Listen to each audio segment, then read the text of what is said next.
Hi, it's Bernie Goldbach, and you're listening to Emerging Trends, episode number 47, recorded via Zoom in Studio Ashgrove with Suzi Krupa talking about interacting. Suzi, where would we find you online? 'Cause I see you as two different identities. Uh, is there something about a short handle that someone would find you as the best stuff or your most interesting things? Yeah, so my work Instagram would be Hypno Draws, and my main Instagram is Hypno Sucky. So Okay. it all kind of goes by Hypno. What's the origin of that? Basically, it was my first username from playing games. So I was playing League of Legends, and I think my first username ever was Minion Hypnosis. Okay. That was way before the Minions movie. And Mm. then the Minions movie came out and ruined my name, so I had to change it. So I just thought of I wanted to keep hypno because that's my favorite word. Like Oh, it good. sounds really pretty. Yeah. So I just kept that. There's a lot of hypnotic effects that are part of virtual reality. I know that. So virtual reality essentially is limitless. It has progressed so much since the beginning of it all, and now that we have technology that's cheaper to achieve the effect we're looking for, virtual reality can literally be anything. So it can go from games to movies to learning in terms of medicine and mechanics Mm. and stuff like that. It's really, really broad. It's almost replicating reality to a certain extent. Some people would say that in today's socially distanced realm, the virtual is real because you can't actually go in front of someone face to face. You have to be separated by at least a physical distance. And yet, in virtual realms, you can be as close as a screen or as a pixel on your device. So how do you think that this has changed what we've expected of virtual reality when in a realm of social lockdown? I think before the lockdown, people looked on virtual reality as a sort of, no one really took it seriously.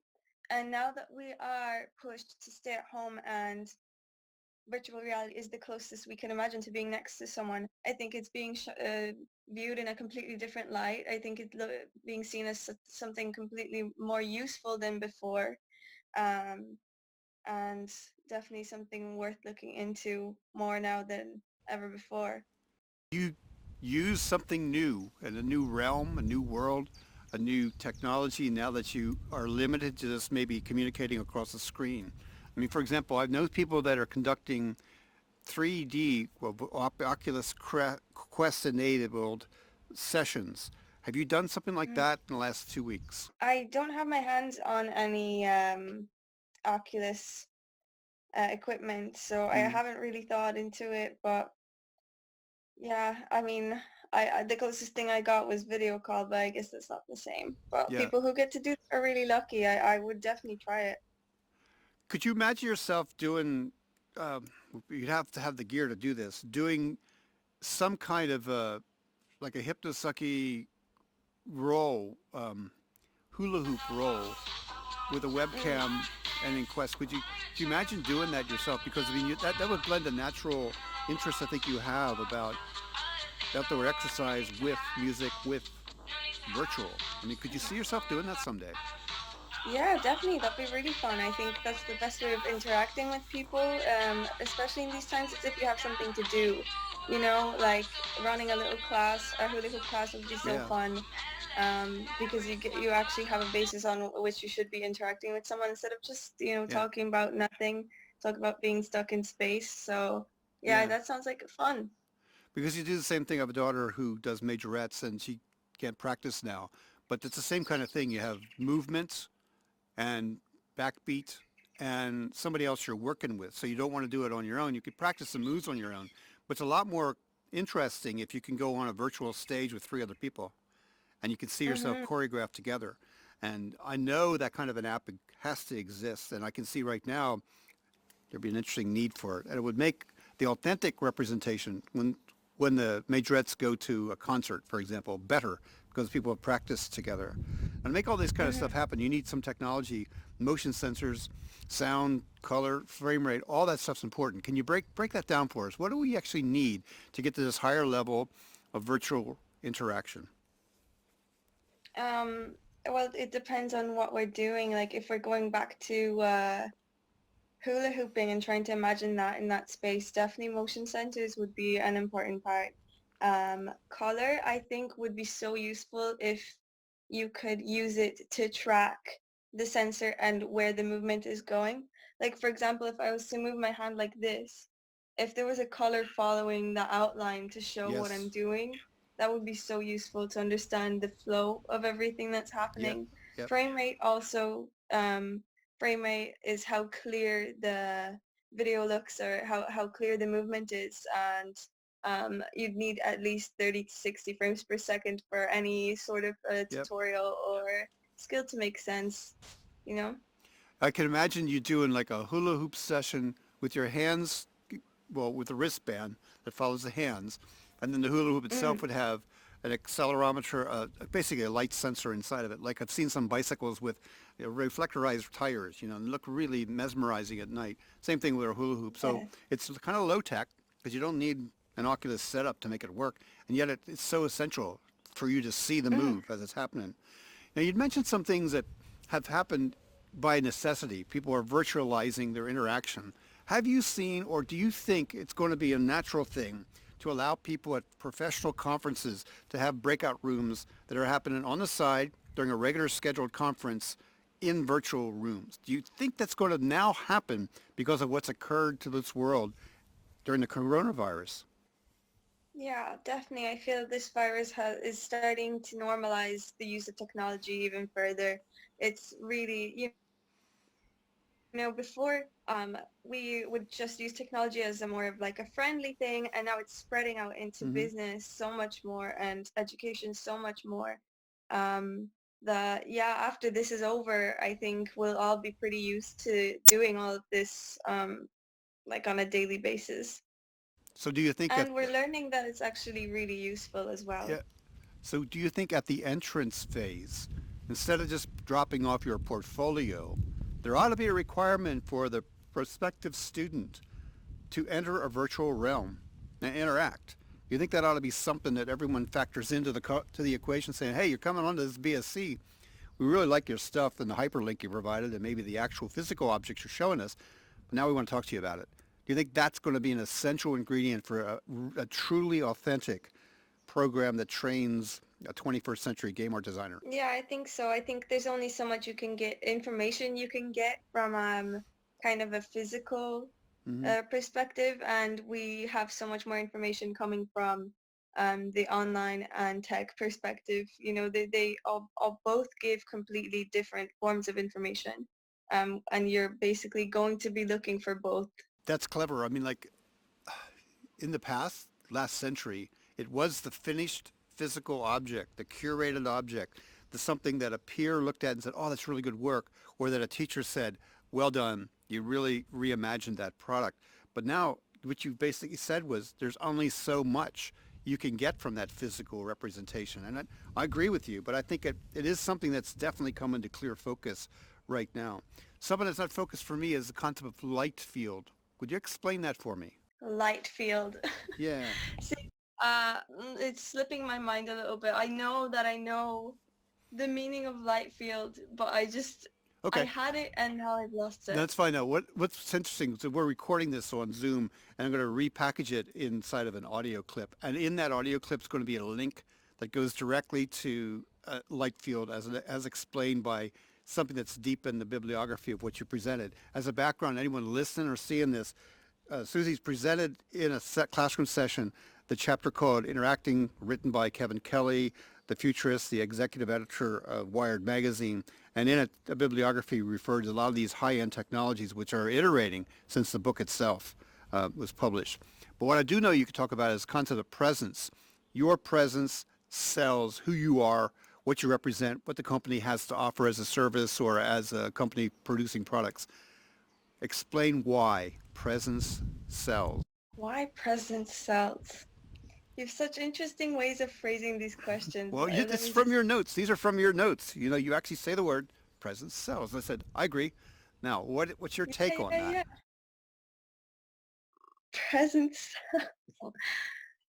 Well, Oh, I'm let me back up one, then tell you where I'm what came through my mind the moment that I saw what you wrote. Okay, first thing I thought was, okay, you and your online presence, or you and your physical presence. So presence walking through a hallway, or presence online.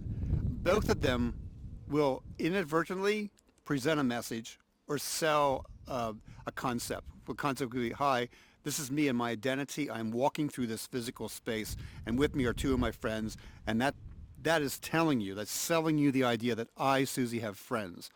In the virtual realm, I'll see you like thinking about the world, sharing some of your presence in kind of intimate moments of reflection of what's happening to the world around us, or here's what I'm doing outside.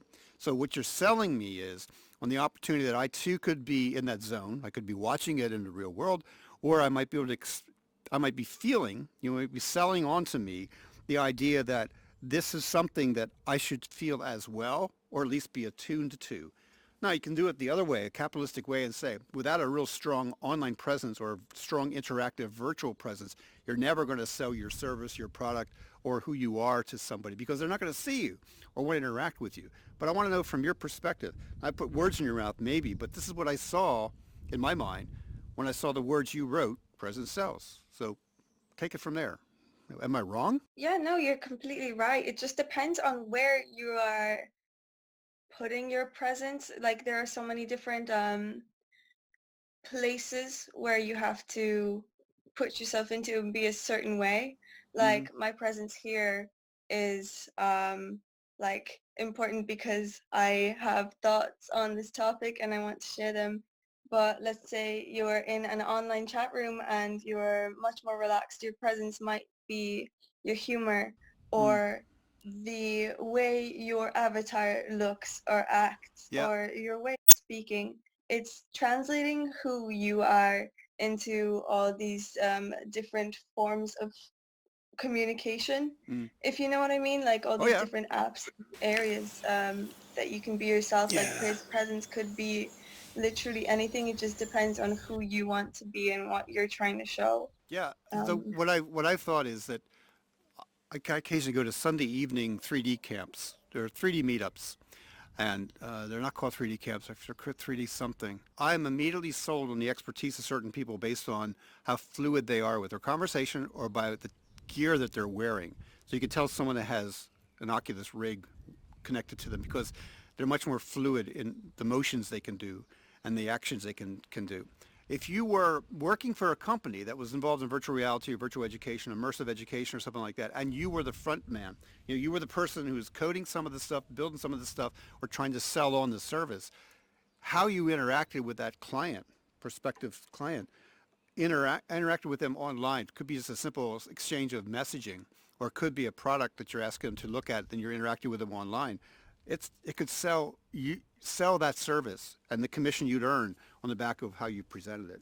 Now, years ago, you started out interacting online. In 2015, were you doing Minecraft or Second Life or something like that? What was happening back then? 2015, I was 15, so I think my main what I was doing most probably was on Facebook and then playing simulation games and possibly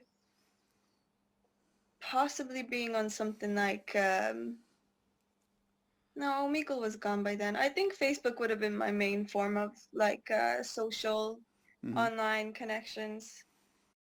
Actually, IMVU as well. IMVU is something very similar to Second Life where you have a character that you kind of change around and Yeah. then you can go into chat rooms with all these other 3D characters and just sit around and chat. Go ahead to 2050. So 20, 30 years from now. How's all this interaction going to be happening? Well, the predictions for the way things are going to progress has me mind boggled about this. I have thought about this a good bit, but just from studying the interactive topic from the podcast, technology is becoming so much more personal to us. Like before it Yeah, was on yeah. our desks, now it's in our pockets, and it will get even closer and closer.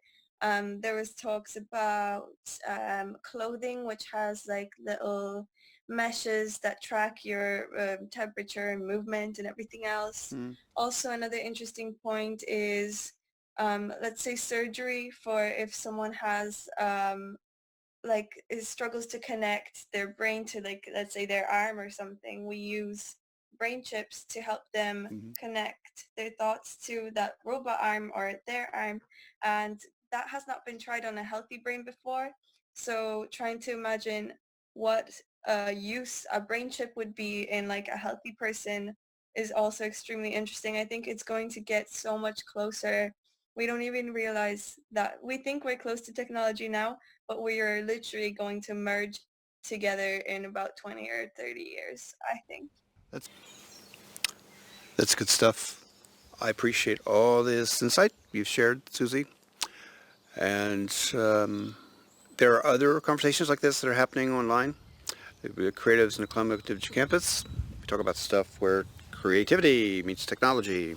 You can find more about what Susie's talking about by asking Spotify, Emerging Trends, Games and Tech. And there are things online, climatedigital.com, Instagram, hashtag climatedigital.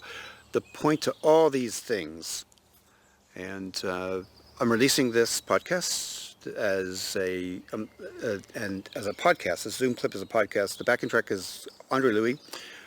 Want to learn more about what we're talking about? Use the Lemur app, and you can go to the show notes to see where to go to interact directly with this episode. I'm Bernie.